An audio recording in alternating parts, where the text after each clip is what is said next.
आज पहिलीच बातमी अत्यंत मोठी आहे. बातमी आहे लाडकी बहीण योजनेसंदर्भात. तर बहिणींकडे आता कार आणि नोकरी असेल तर ती बहीण लाडकी नसणार आहे. कारण सरकारनं लाडक्या बहिणींच्या अर्जांची छाननी करायला सुरुवात केली आहे. यामध्ये कुणाकडे 4 चाकी असल्यास अर्ज बाद केला जाणार आहे आणि तसंच 2.5 लाखांचं उत्पन्न असणाऱ्यांना सुद्धा फक्त योजनेचा लाभ मिळणार आहे. असं असलं तरी ही छाननी सरसकट होणार नाही असंही मंत्री तटकरेंनी सांगितलंय.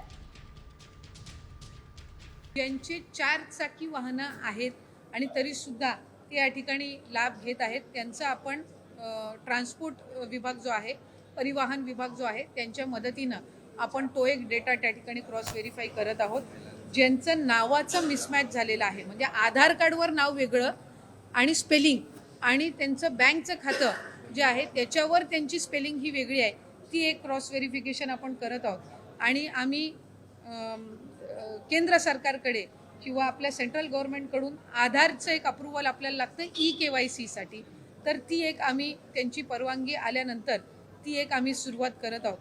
याच्यामध्ये कुठेही आपण जो शासन निर्णय मूळ काढला होता याच्या कुठलेही निकष किंवा त्याच्यामध्ये कुठलेही बदल आपण करत नाही आहोत. तर एकंदरीतच आपण पाहिलं लाडकी बहिणीमध्ये आता छाननी येणार आहे आणि याच योजनेत नेमकं काय नियम आहेत आपण पाहूयात सविस्तर ग्राफिक्सच्या माध्यमातून. 2.5 लाखांच्या खाली उत्पन्न असलेल्यांनाच या योजनेचा लाभ मिळणार आहे. 2 अर्ज केले असेल तर एकच अर्ज पात्र ठरणार आहे. 4 चाकी असेल तर अर्ज बाद होईल.